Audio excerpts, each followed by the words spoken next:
Hello, everybody. In today's episode, we are going to talk about 1099s. I've been seeing a lot of questions popping up in the Facebook group about, do I issue a 1099 for this, or this situation happened? Do I do a 1099 for this? And so I thought, you know what? Let's just read some 1099 instructions, get some high points off what I think is going to apply to your church most often. And so that's what we're going to do. We're going to keep rolling along with these tax forms in the IRS because we still got time. You've got until January 31st to get this stuff done, and a little bit longer on some things. So let's jump into 1099s and how to properly fill them out. Hi, I'm Michelle Brown, and I help church finance individuals just like you go from feeling confused and frustrated with what you don't know about church finances to being more confident in your role while increasing your proficiency and expertise in the church finance realm. I love all things Jesus, church finances, books, business. I love it all. But on this podcast, we're going to talk about church finances and clergy taxes. So I hope that you will enjoy something, learn something new, or get confirmation on something that you already know. So let's jump right into the episode. Hello, and welcome back to the Bookkeeping with a Purpose podcast. We are headed towards the end of January, so we're still in fourth quarter, payroll tax liabilities, year-end tax filings. So last week we talked about W-2s. This week we're going to talk about 1099s. And the reason we're going to do 1099s is because in February of 2023, the IRS lowered the e-filing threshold for 1099s to just 10. So if you have at least 10 1099s to file, then instead of mailing those puppies in, now you have to e-file them, okay? I don't remember. I'm sure I have said that my favorite platform for e-filing 1099s is track1099.com. It's super easy. It's not expensive. It costs $3.17 to print out and e-file 1099s. And what they do is they file the 1096 and the 1099 with the IRS, and then you can print out and mail in paper copy to your recipient, and it costs you a whole $3.17 for just one, okay? We'll cover dates for the 1099 NEC, which is non-employee compensation. The e-file deadline for that is January 31st. So you got a little over a week to get that one done, okay? If you have anything that you need to file a 1099 MISC or 1099 miscellaneous, if you're going to paper file that, again, if you've got less than 10, you can paper file. Those have to be mailed out and postmarked by February 28th. But if you got the 10 or more, or you just want the ease of e-filing, you actually have until March 31st for the 1099 miscellaneouses, okay? One of the first questions that people get is they're trying to figure out, do they need to file a 1099 on somebody? So I'm going to tell you who you need to file on. If you own a trade or business that you operate for profit or gain, you issue a 1099. Also, nonprofits, organizations, even though they don't, quote unquote, operate for gain or profit, but they still have a business. Because there's a business side to everything, including a church and a regular nonprofit. They also are required to file 1099s, okay? So if you're a trade or business that you operate for gain or profit, or a nonprofit, you are required to file 1099s. 1099s generally are issued to, so a 1099 NEC, I'm going through my notes here. I'm actually sitting on my couch with my notes scattered all over my coffee table here, and I'm confusing myself, okay? So a 1099 NEC. These are going to go to someone who is not an employee who provides a service to your business, all right? So that means as a church, if you have an HVAC guy come and repair the heating and air unit for the church, if you paid him $600 or more, then you would issue him a 1099.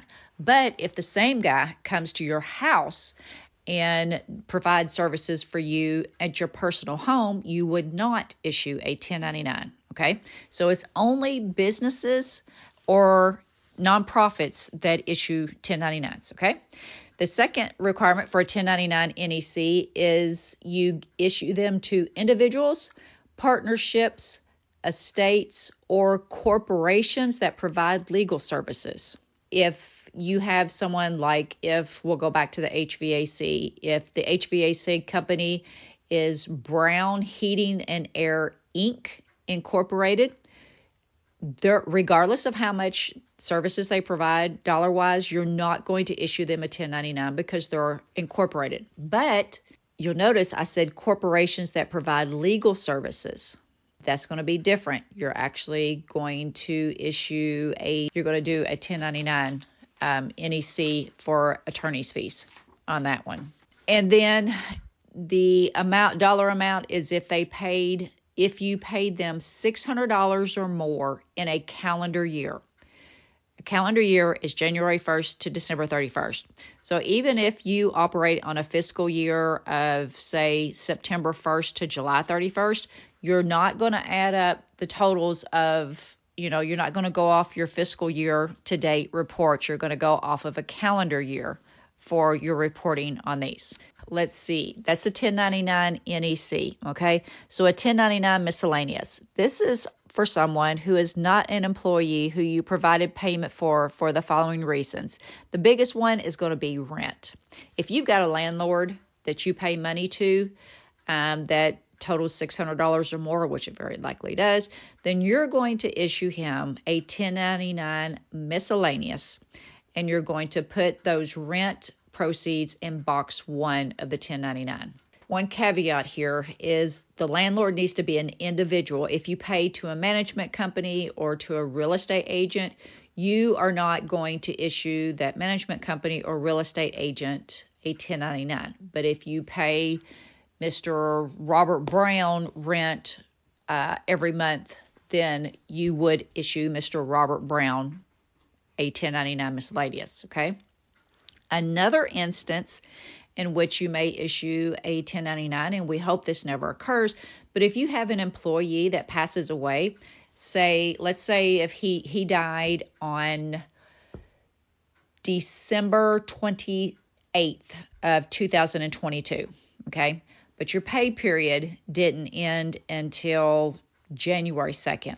If the employee dies in year A, but the pay period and the pay date isn't until year B, any amount would be put that you owed him would be on Form 1099 Miscellaneous Box 3. And the reason you do this is because if the pay period ends in the same date that your employee passes away, you run it just like a regular payroll. You take out the Social Security and Medicare taxes. Everything goes on a W-2. You mail it in you either give it to the individual's estate or, wherever that needs to go. But if they pass away in the following year, say if they had $1,000 due them on their paycheck, you don't do a regular paycheck and take out Social Security and Medicare taxes. You issue a 1099 and a check for the full $1,000, and then that $1,000 goes in box 3 of 1099 miscellaneous, and then you mail that check and the Form 1099 miscellaneous to the employee's estate.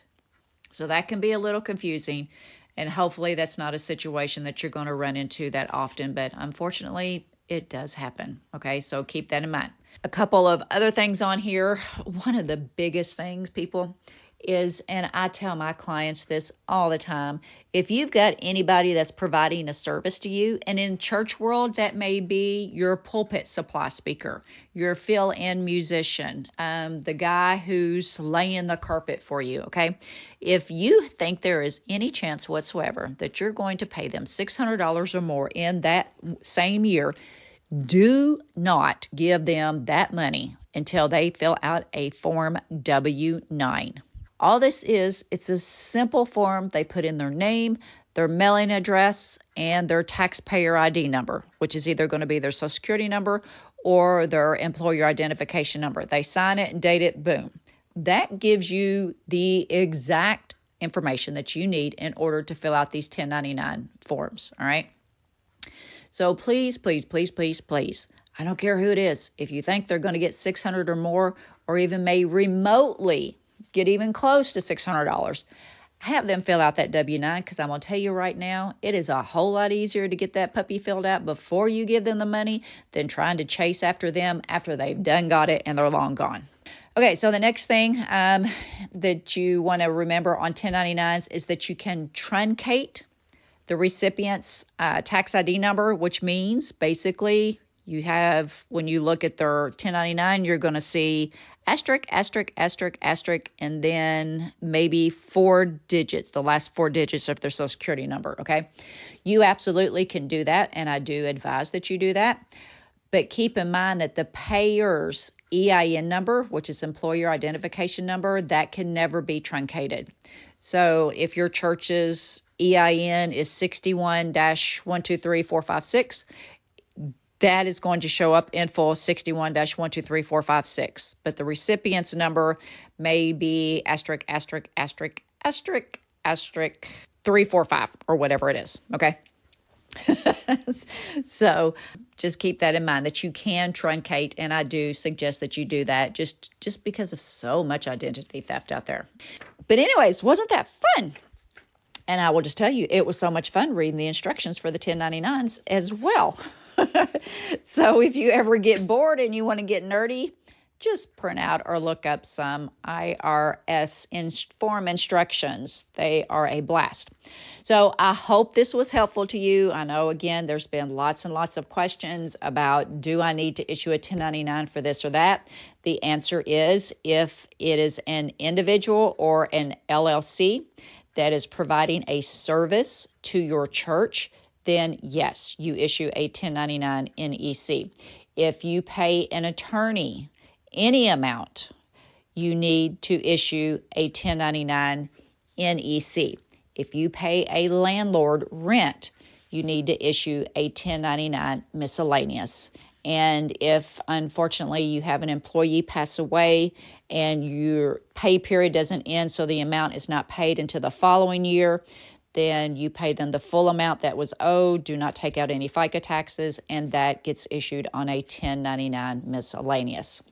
Of course, if you have any other questions about, should you issue 1099s, absolutely contact your tax preparer. Don't. It's always better to be safe and sorry. And as I always say, there are absolutely no stupid questions, because trust me, guys and gals, I am the queen of asking questions. Just even if I think I know the answer, I want to verify that I know the answer, okay? So never be afraid to ask questions. And if you don't have a tax preparer or someone that your church utilizes, absolutely feel free to reach out.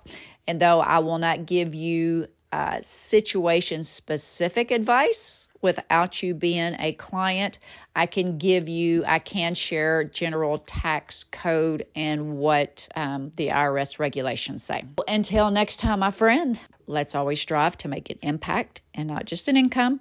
And remember to look your best, do your best, and be your best. Talk to you soon. Bye-bye. Thanks again for listening to today's episode. If you learned something new or were inspired in any way, please do me a huge omungo favor and leave me a fantastic 5-star review on Apple Podcasts. It helps more people to find the show. And then share this episode with someone who you think it could help. Until next time, my friend, be blessed.